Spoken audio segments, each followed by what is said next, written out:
The concrete walls trembled long before anyone heard the guns. Inside a German bunker overlooking the coast of Normandy, a young sentry glanced toward the black horizon. It was just after 3 in the morning on June 6, 1944. Outside, the wind carried the smell of salt water across rows of steel obstacles and tangled barbed wire that disappeared into the darkness. The sea looked empty. Ordinary. Then the horizon began to hum. At first, it sounded like distant thunder. One soldier dismissed it as another passing storm rolling across the English Channel. Another muttered that the British had been conducting night exercises for weeks. False alarms had become routine. Every rumor of invasion had ended the same way, with nervous hours followed by quiet dawns. But this time, the sound did not fade. It grew. Within minutes, every man inside the bunker had stopped talking. The vibration beneath their boots became impossible to ignore. Telephone operators reached for receivers. Observation posts scanned the darkness through binoculars, straining to make sense of shapes that seemed to emerge from the sea itself. The reports arriving from neighboring positions were confused, fragmented, and contradictory. Some believed they were hearing naval patrols. Others insisted Allied bombers had changed course. No one could see enough to understand what was coming. Across occupied France, thousands of German soldiers waited behind what they believed was the strongest coastal defense system ever constructed. Massive concrete bunkers, hidden artillery batteries, minefields stretching toward the surf, and millions of obstacles had transformed the shoreline into a fortress. Month after month, they had been told that if the Allies attempted to invade, they would be thrown back into the sea. The Atlantic Wall was supposed to make such an invasion impossible. Their commanders believed the enemy would strike somewhere else. The narrow waters near Pas-de-Calais seemed the obvious choice. Intelligence reports, intercepted radio traffic, and carefully planted misinformation all appeared to confirm it. Even after years of preparation, many officers remained convinced that Normandy was little more than a diversion, a place the enemy might threaten, but never choose for the decisive assault. It was an assumption shared at every level of the German command. And for a while, it seemed perfectly reasonable. After all, no military force in history had ever attempted to land so many men across such heavily defended beaches. The weather had turned rough. Powerful tides exposed deadly underwater obstacles. German artillery overlooked every likely landing zone. Machine gun nests had overlapping fields of fire. Reinforcements waited farther inland, ready to crush any force that somehow survived the crossing. On paper, the defenders held every advantage.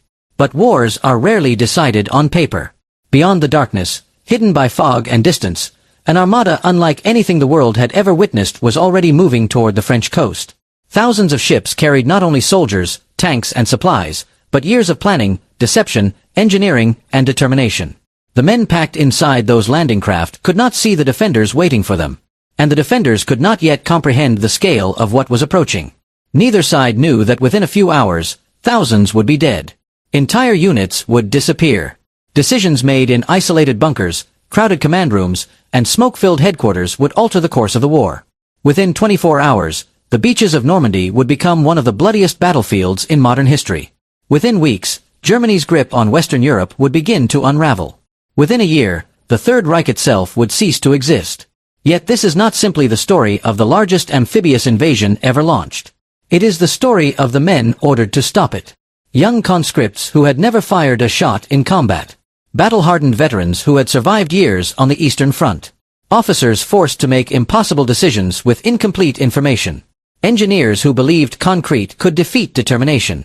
Commanders separated by conflicting strategies, delayed orders, and dangerous assumptions.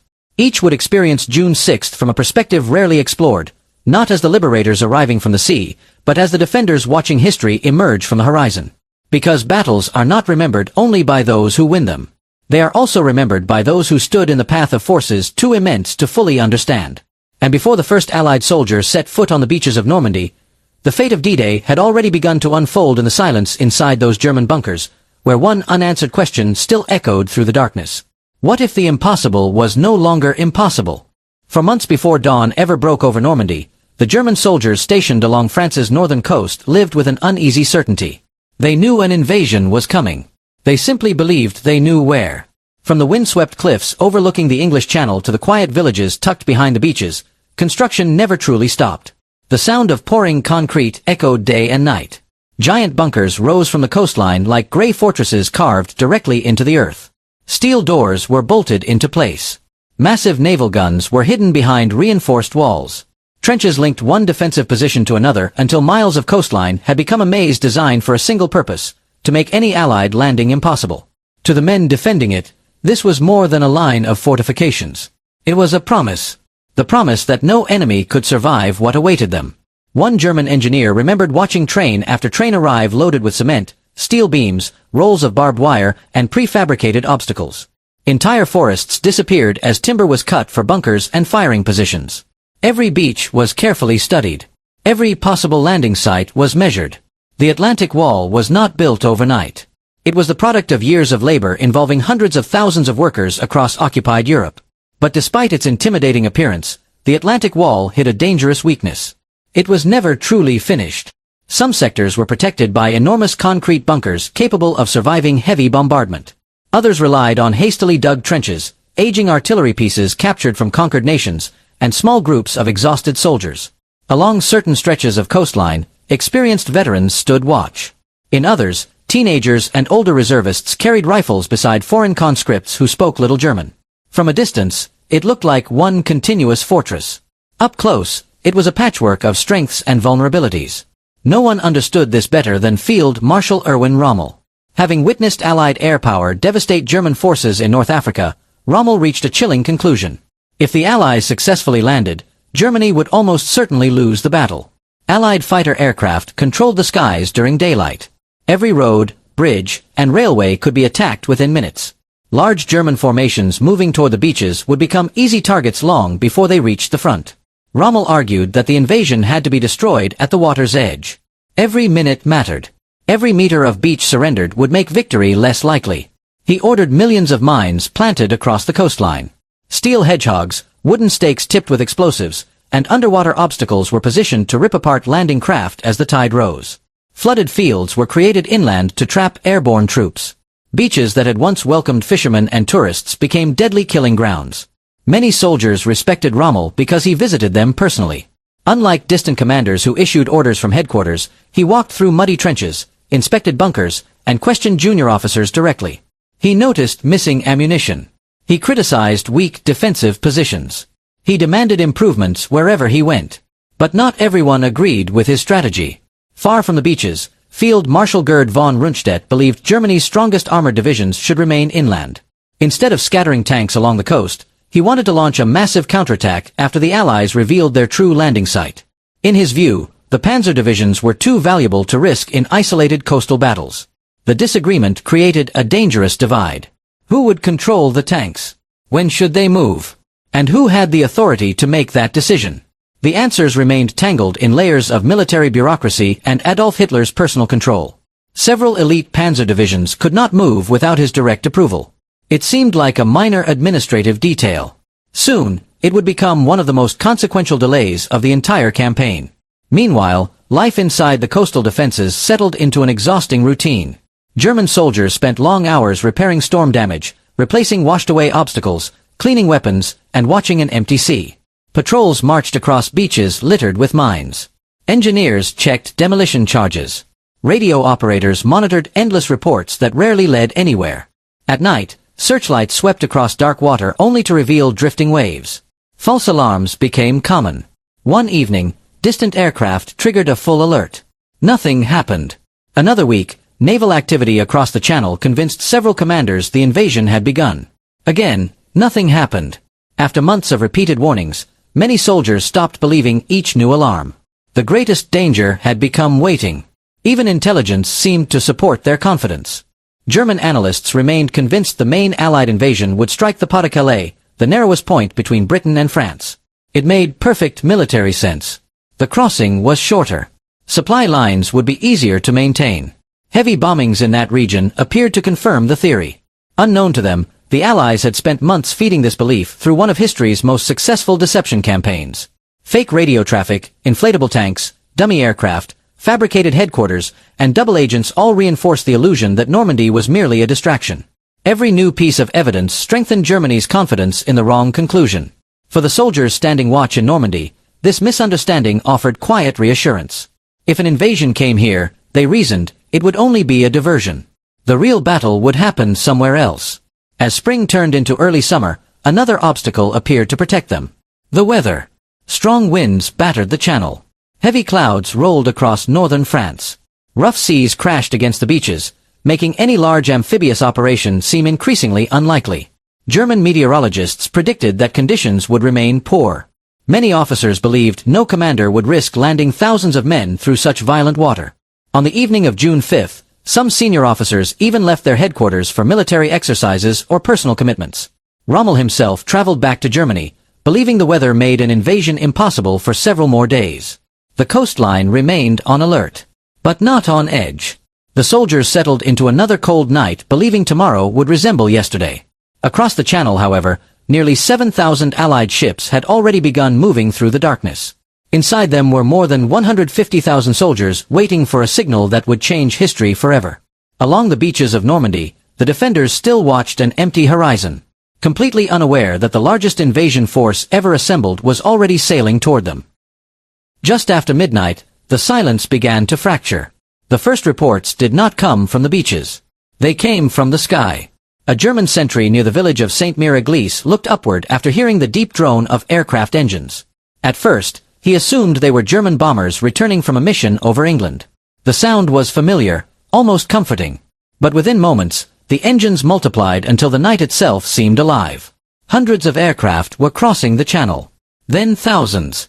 Searchlights stabbed into the darkness, sweeping across low clouds as anti-aircraft batteries erupted into life.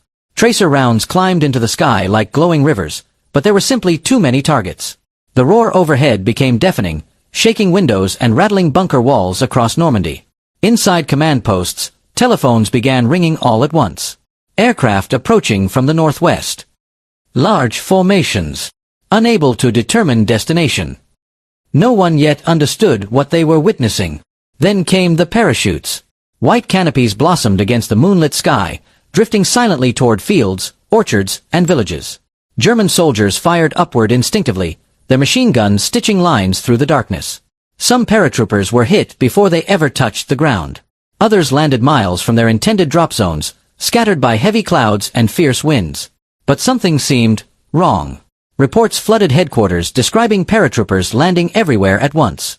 Some officers claimed entire divisions had descended behind German lines. Others insisted the enemy was attacking from every direction simultaneously. In reality, many of those paratroopers were nothing more than cloth dummies. The Allies had dropped hundreds of decoys, rubber mannequins fitted with small explosives and noise-making devices. As they landed, hidden charges detonated, creating the illusion of firefights across vast stretches of Normandy. Loudspeakers attached to some dummies even broadcast the sounds of marching troops and gunfire. German patrols raced toward these false landing sites. Precious hours were wasted chasing soldiers who did not exist. Confusion became the Allies' first weapon. Meanwhile, the real airborne troops were already moving. Small groups of American and British paratroopers gathered in the darkness, often without officers, maps, or even a clear understanding of where they had landed. Yet their mission remained unchanged. Capture bridges.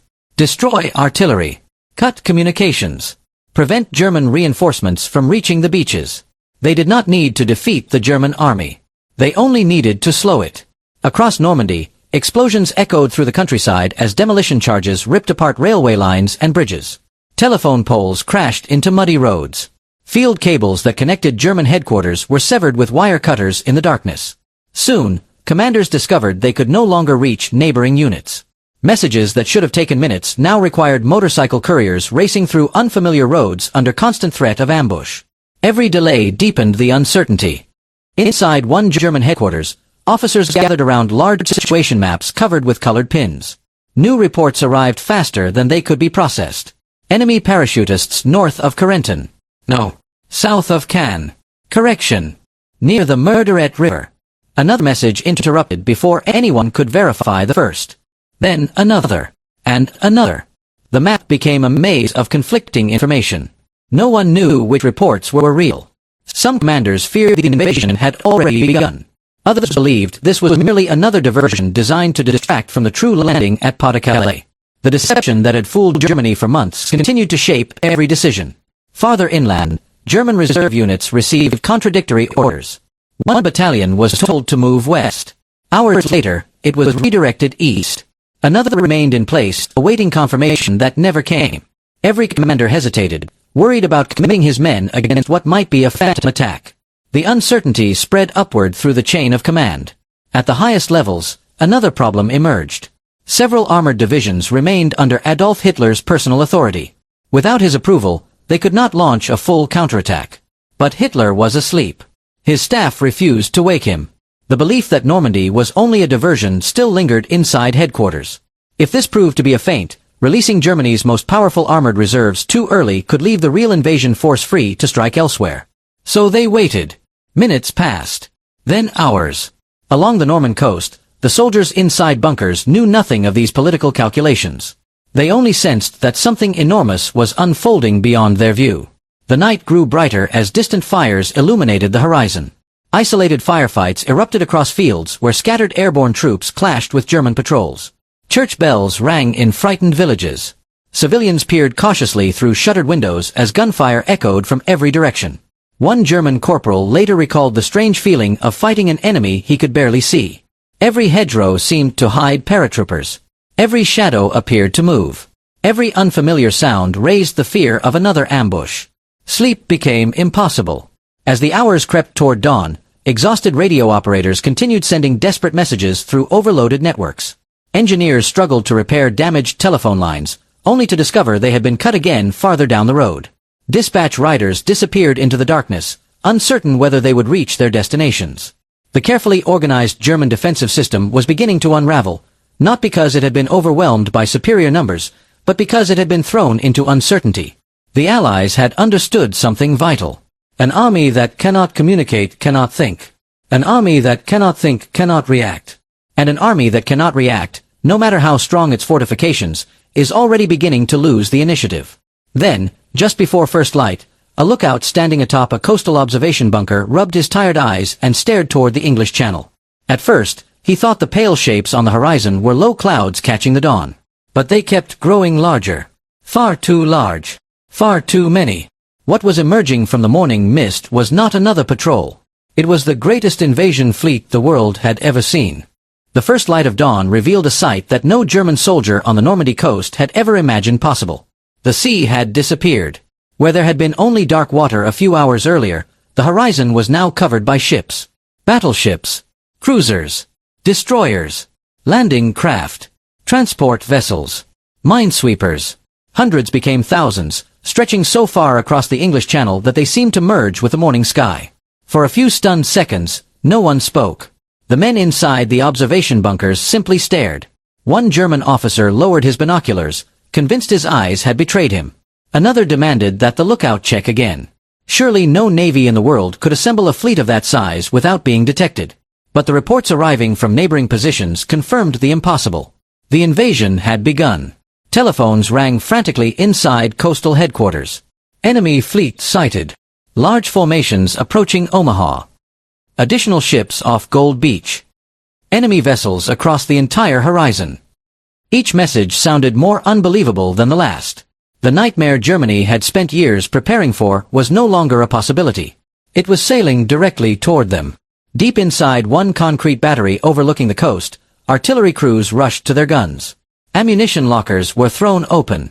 Massive shells, each weighing hundreds of pounds, were rolled toward waiting breaches. Powder charges followed. Every movement had been rehearsed countless times.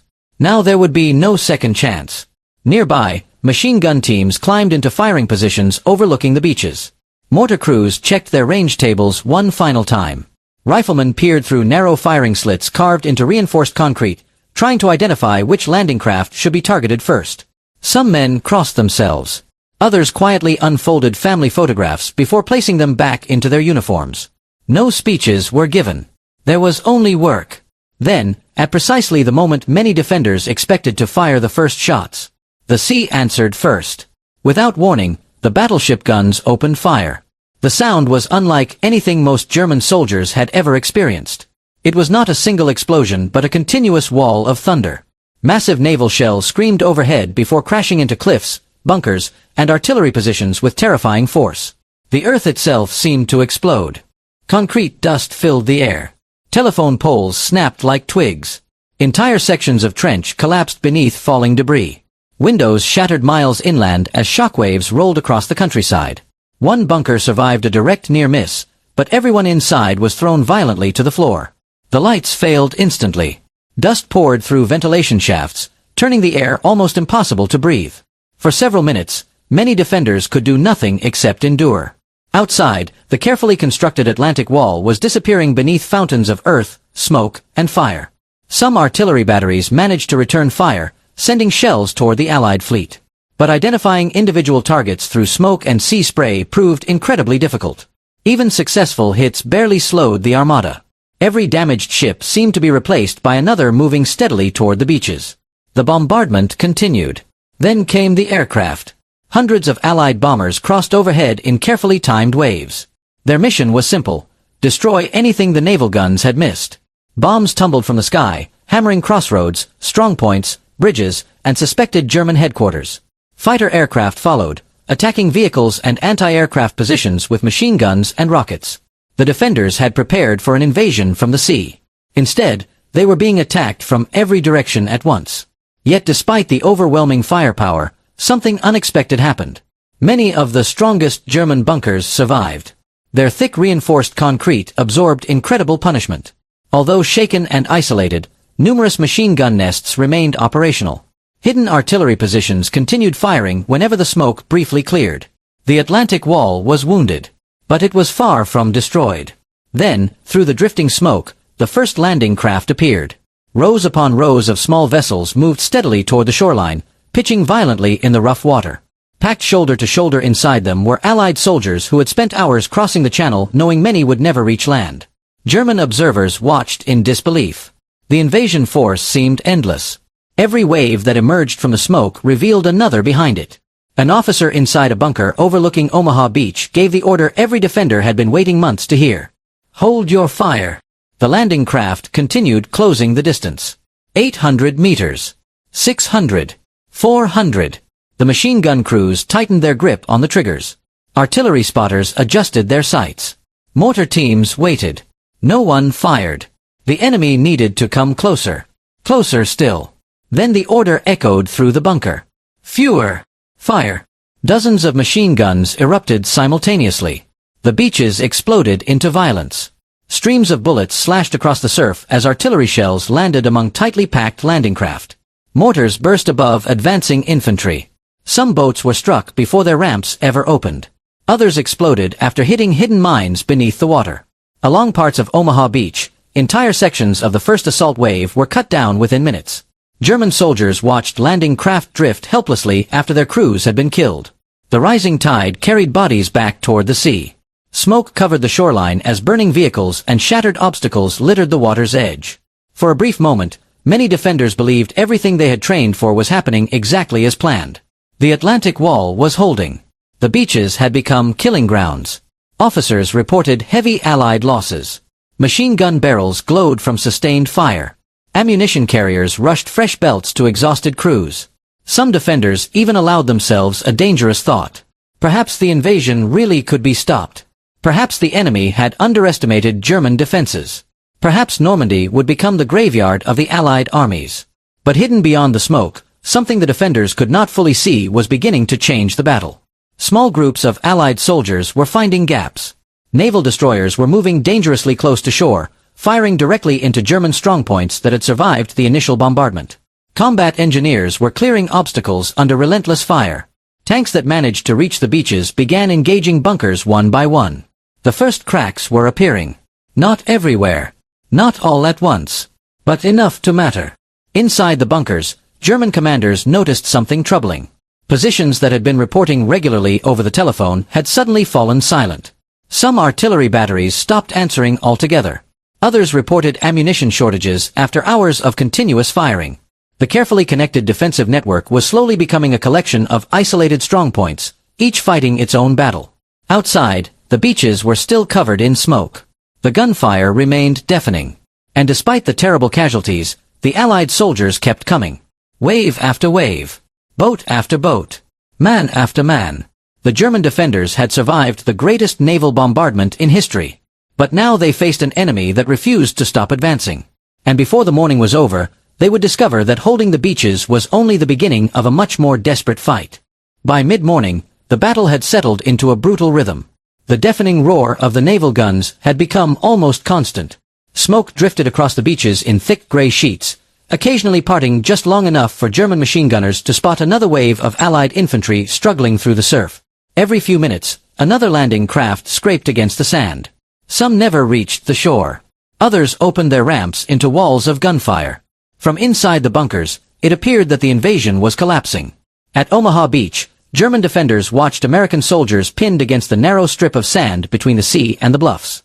Bodies and wrecked equipment littered the shoreline. Engineers trying to clear obstacles were cut down almost as soon as they began their work. Tanks intended to support the assault disappeared beneath the waves after rough seas swamped their landing craft.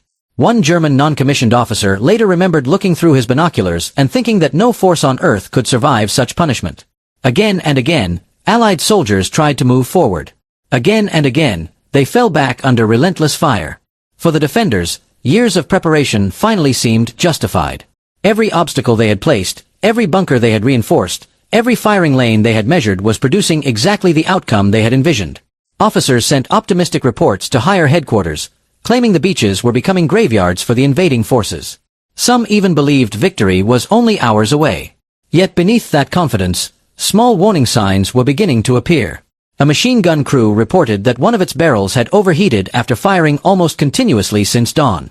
Ammunition belts that had seemed more than adequate during training were disappearing with alarming speed. Runners carrying fresh supplies found themselves exposed to naval shellfire and Allied snipers, turning even short journeys between bunkers into deadly missions. The defenders were winning, but they were paying a price. Meanwhile, the Allied commanders offshore refused to accept defeat. Reports from the beaches painted a grim picture. Casualties were staggering. Entire companies had lost their officers within minutes of landing. Landing craft drifted aimlessly after being struck by artillery fire. Radio operators struggled to establish communication as bullets ripped through antennas and equipment. For a brief moment, some naval officers wondered whether parts of the operation should be abandoned. But the order never came. Instead, smaller groups of soldiers began making decisions on their own. Without waiting for formal commands, junior officers, sergeants, and even ordinary infantrymen searched for any route that might lead beyond the beaches. They crawled through shell craters, hugged the base of the cliffs, and slipped into folds of the terrain that German defenders could not easily observe. The carefully planned assault had begun to transform into hundreds of small, desperate battles. This change was almost invisible from inside the German bunkers. They could still see men falling. They could still hear machine guns dominating the shoreline. What they could not see were the scattered groups slowly working their way toward the bluffs. One American officer later described the situation with brutal simplicity. There were only two kinds of men on that beach. Those who were dead, and those who were about to keep moving. That determination began to alter the battlefield. Far offshore, Allied destroyer captains watched the stalled landings through binoculars. They realized that if the infantry remained trapped on the beaches much longer, the invasion might indeed fail. Ignoring the enormous risk, several destroyers steamed dangerously close to the coast. So close, in fact, that some sailors worried the ships would run aground. From these new positions, their guns no longer fired at map coordinates. They fired directly at individual German bunkers. Each salvo crashed into the cliffs with terrifying precision. Concrete splintered.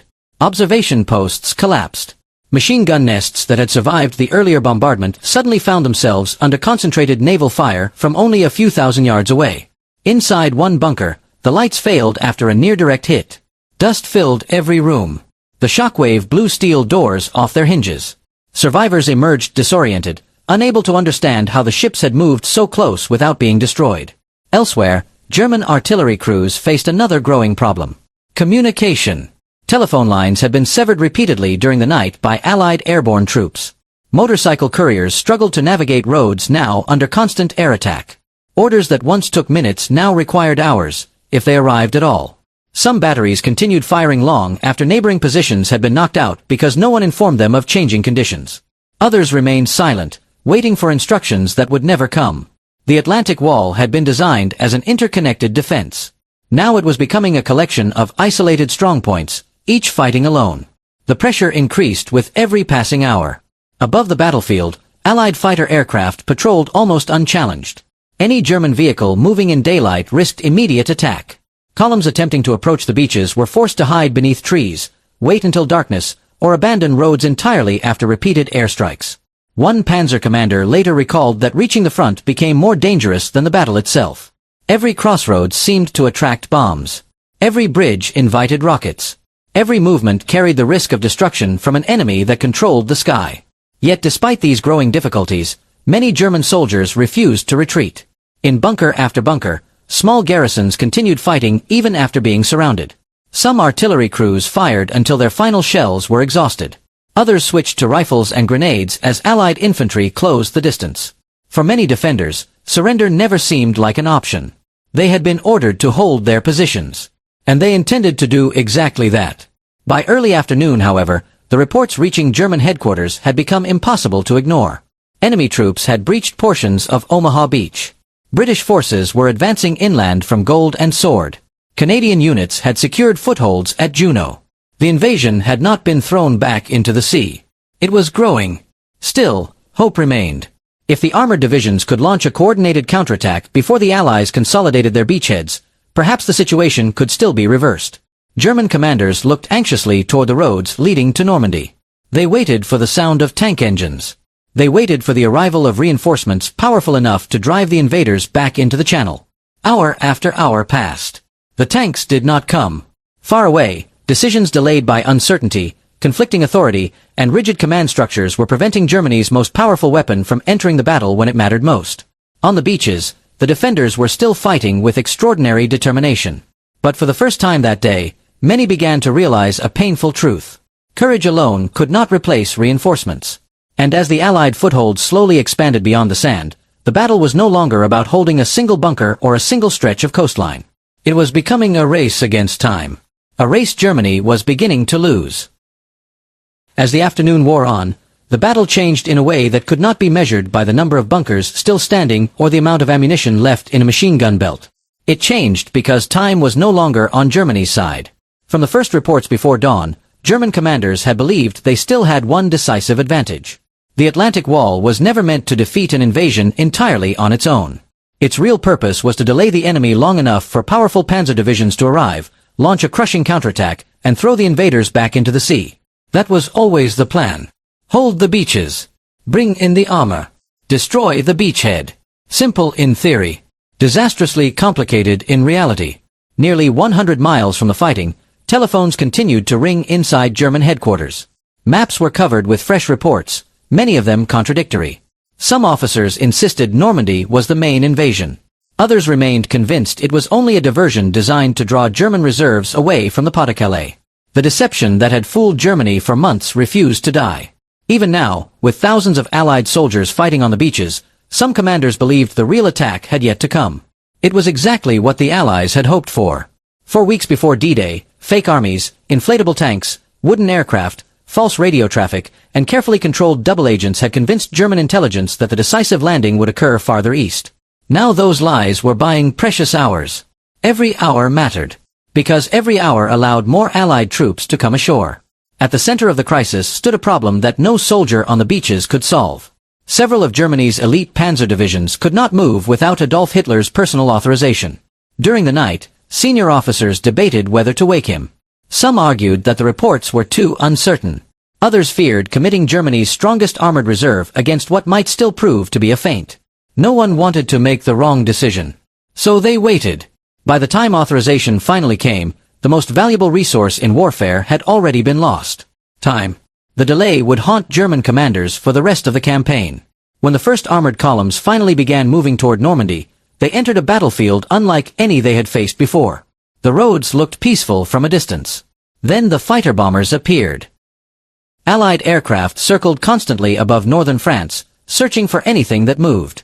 A single column of tanks, trucks, or fuel vehicles could attract rockets, bombs, or strafing attacks within minutes. Drivers abandoned roads to hide beneath trees. Vehicles scattered into fields. Progress slowed to a crawl. One German tank commander later recalled that the greatest enemy was not another tank. It was the sky. Every mile toward the front became a gamble. Every crossroads became a target. Every bridge risked destruction before it could even be crossed. Fuel shortages made the situation even worse. Years of war had stretched Germany's logistics to the breaking point. Allied bombing campaigns had devastated rail networks, damaged refineries, and disrupted transportation across occupied Europe. Delivering ammunition, spare parts, and gasoline to Normandy became increasingly difficult. A tank without fuel was nothing more than a steel bunker. A truck without gasoline carried no supplies. An army without logistics could not sustain a counterattack. Meanwhile, the Allies were doing exactly what German planners had feared most. They were pouring men and equipment onto the beaches faster than the defenders could eliminate them. Landing craft arrived one after another without pause. Bulldozers cleared exits from the beaches. Combat engineers removed mines and obstacles. Portable harbors, planned months in advance, would soon allow an endless stream of vehicles and supplies to reach France. German officers watching from surviving observation posts could scarcely believe what they were seeing. Every ship that unloaded seemed to be replaced by another. Every destroyed vehicle was followed by several more. The invasion was no longer hanging by a thread. It was gaining momentum. Inside the remaining bunkers, reality became impossible to ignore. Telephone lines were dead. Neighboring strongpoints had fallen silent. Some artillery batteries had exhausted most of their ammunition. Others had been isolated by advancing Allied infantry. Machine gun crews that had dominated the beaches in the morning were now firing in several directions at once, defending against soldiers approaching from inland as well as from the shoreline. The Atlantic Wall had not collapsed in one dramatic moment. It was being dismantled piece by piece. One bunker, one trench, one crossroads at a time. Still, resistance remained fierce. Near several beach sectors, small groups of German soldiers launched local counterattacks despite overwhelming odds. Some advanced with assault guns and a handful of infantry, hoping to drive isolated Allied units back before they could organize. For brief moments, they succeeded. A hedgerow was recaptured. A crossroads was retaken. An artillery position was briefly restored. But each success was temporary. Naval gunfire answered almost immediately. Allied aircraft appeared overhead. Fresh infantry continued arriving from the beaches. The German attacks lacked one essential element: coordination. What should have been a massive, synchronized counteroffensive had become a series of isolated actions carried out by exhausted units with little communication and even less support. One officer later admitted that they were no longer fighting as an army. They were fighting as scattered pockets of determination. By late afternoon, the psychological toll began to weigh heavily on the defenders. The confidence that had filled the bunkers at sunrise had faded. Many soldiers still fought with extraordinary courage, but they now understood something their commanders had tried to avoid admitting. The Allies were not leaving. Each hour that passed made their position stronger. Every beach exit opened another path inland. Every captured village created another staging area. Every surviving landing craft delivered more soldiers than Germany could replace. The defenders looked toward the horizon one final time. The sea was still full of ships. It seemed endless. Some men who had begun the day believing they would repel the greatest invasion in history now watched fresh enemy formations arriving faster than they could count. For the first time, many allowed themselves to think the unthinkable. Perhaps this battle could no longer be won. Yet even as hope faded along the beaches, another battle was already beginning beyond them. Normandy was a landscape of narrow lanes, ancient villages, and thick hedgerows that turned every field into a natural fortress. The Allies had secured a foothold. But breaking out into France would prove far more difficult than landing on its shores. For Germany, the fight for the beaches was ending. The fight for Normandy was only just beginning. As evening settled over Normandy, the sound of battle did not fade. If anything, it grew heavier. The beaches that had been soaked by the tide at dawn were now crowded with thousands of Allied soldiers, vehicles, ammunition crates, medical stations, and makeshift command posts. Landing craft continued shuttling back and forth across the channel while engineers worked relentlessly to clear wreckage from the shoreline. From the German perspective, the impossible had happened. The Allies had not only landed, they had stayed. Throughout the day, countless German officers had expected the invasion to break apart under the weight of machine gun fire, artillery bombardments, and fierce local resistance. Instead, every hour had brought more men, more tanks, more supplies, and more ships. The battle was no longer being fought to prevent a landing. It was now being fought to contain an enemy that was growing stronger by the minute. Far behind the beaches, German commanders struggled to assemble an organized defense. Roads were jammed with retreating vehicles, supply convoys, and scattered units trying to reach the front. Military police attempted to restore order, directing traffic through villages that only hours earlier had been quiet farming communities. But every movement attracted attention. Allied reconnaissance aircraft circled overhead, reporting German positions almost as quickly as they appeared. Fighter bombers attacked bridges, crossroads, and convoys with relentless precision. One surviving German officer later described daylight movement as almost suicidal. "If you could see the sky," he recalled, "the sky could already see you." It was a new kind of battlefield. In earlier campaigns, German commanders had relied on speed, fast-moving armored columns, rapid communication, swift concentration of force. The strategy had overwhelmed Poland, France, and much of the Soviet Union during the early years of the war. Normandy was different. Every attempt to move quickly with the roads of Normandy had become pathways for one of the largest military campaigns in history. For the German soldiers who survived June 6th, the war did not end when the sun set. In many ways, it had only become more desperate. They withdrew from shattered strongpoints into the maze of Norman hedgerows, where every field became a new defensive position. Some units fought for weeks without proper rest, food, or reinforcement. Others found themselves surrounded, cut off from headquarters, relying on rumors instead of orders. The confidence that had existed before dawn was gone. In its place was the growing realization that they were no longer defending a coastline. They were trying to slow the advance of an enemy that seemed impossible to stop. For many, the psychological blow was greater than the military one. They had trusted the Atlantic Wall. They had believed the invasion could be contained. They had been told that no army could successfully cross the English Channel against Germany's defenses. Yet they had watched thousands of Allied soldiers come ashore despite everything placed in their path.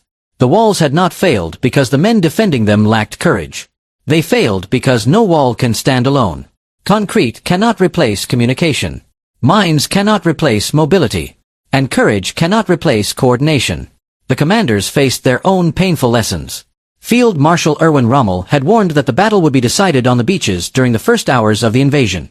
He understood that once Allied air power and naval supremacy came into play, every delay would strengthen the attackers and weaken the defenders. His prediction proved devastatingly accurate. By the time Germany's armored divisions entered the battle, the opportunity to destroy the beachheads had already slipped away. The decisions made in distant headquarters echoed louder than the guns fired on the sand. Some orders came too late. Some never came at all. Others were based on assumptions carefully planted by Allied deception. History is often remembered through moments of extraordinary bravery, but D-Day also reminds us of something less visible. Wars can be won long before the first shot is fired. Months before June 6th, Allied planners had assembled not just an invasion fleet, but an entire system designed to overwhelm every weakness in Germany's defense. Intelligence officers misled enemy commanders. Engineers developed specialized landing craft and portable harbors. Meteorologists searched for a narrow window of favorable weather. Air crews isolated the battlefield by destroying roads, railways, and bridges. Every branch of the Allied war machine worked toward a single objective.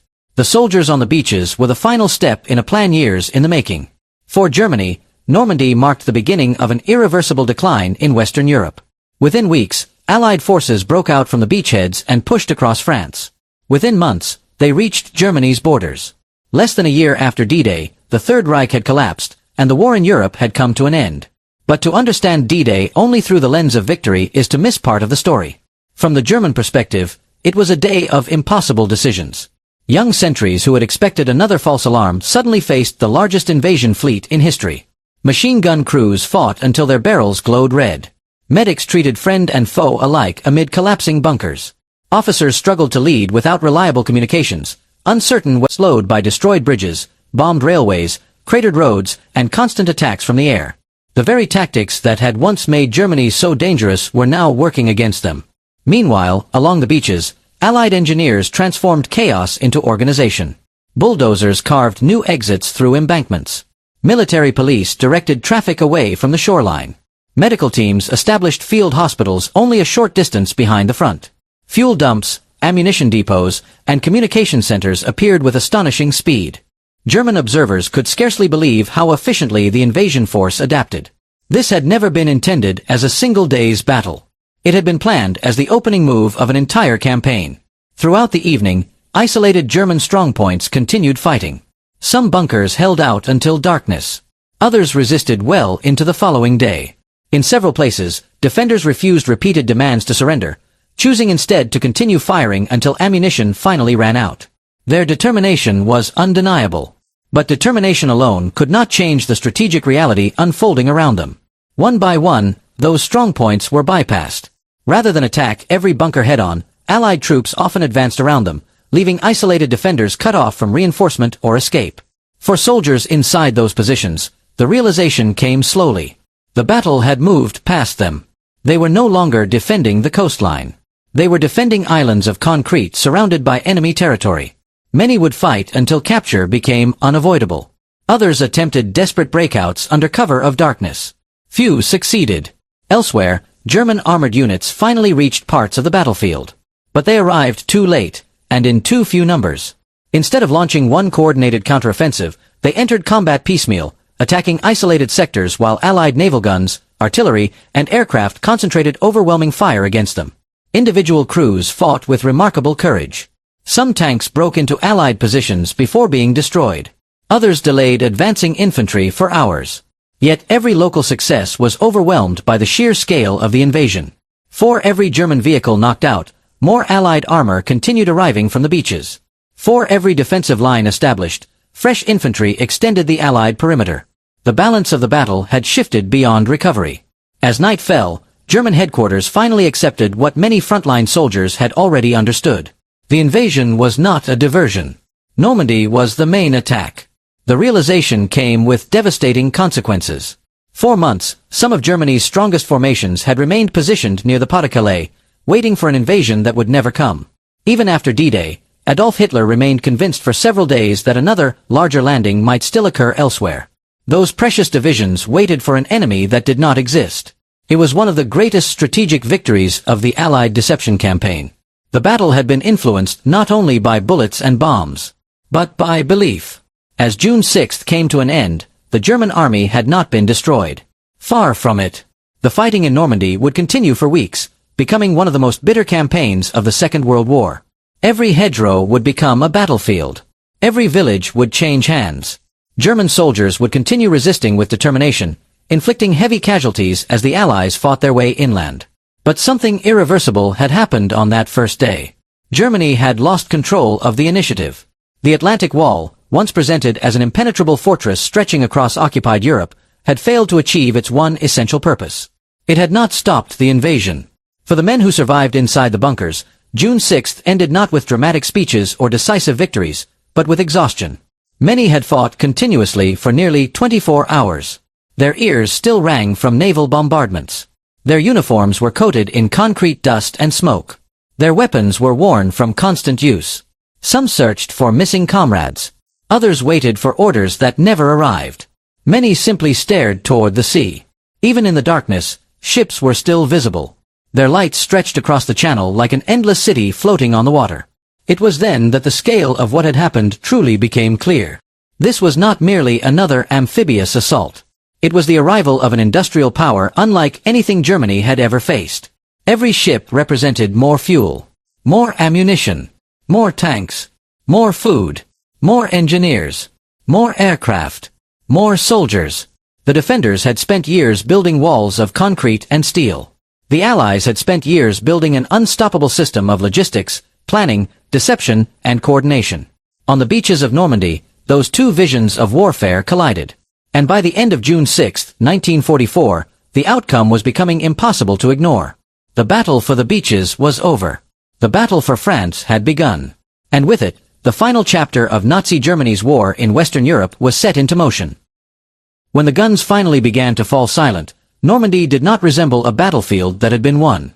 It looked like a world that had been shattered. The beaches were scarred by shell craters. Burned-out landing craft rested in the surf where the tide slowly pulled at twisted metal. Concrete bunkers that had once symbolized German confidence now stood cracked and abandoned, many still filled with spent ammunition, broken equipment, and the personal belongings of soldiers who would never return. Across the countryside, villages lay in ruins, fields were torn apart by excavations, uncertain whether the reports reaching them reflected reality or deception. Many fought with determination. Many died believing reinforcements were still on the way. Many never learned that those reinforcements would arrive too late. And that brings us back to the quiet bunker overlooking the sea before dawn. A young sentry had stood there listening to a strange sound rising from the darkness. At first, it seemed like distant thunder. Then it became the engines of thousands of ships. By sunrise, he was watching history emerge from the horizon. What he could not know in that moment was that the sound rolling across the English Channel was more than an invasion fleet. It was the sound of a turning point. Not because one army lacked courage. Not because another possessed perfect plans. But because modern warfare had entered a new era, one in which logistics, intelligence, air superiority, industrial power, and coordination could overcome even the strongest fortifications. The Atlantic Wall was built from millions of tons of concrete and steel.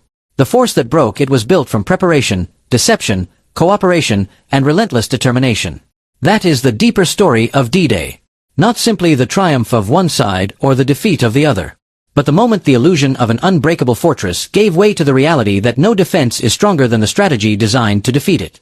Because in the end, history did not remember the walls that stood against the tide. It remembered the tide that changed history forever.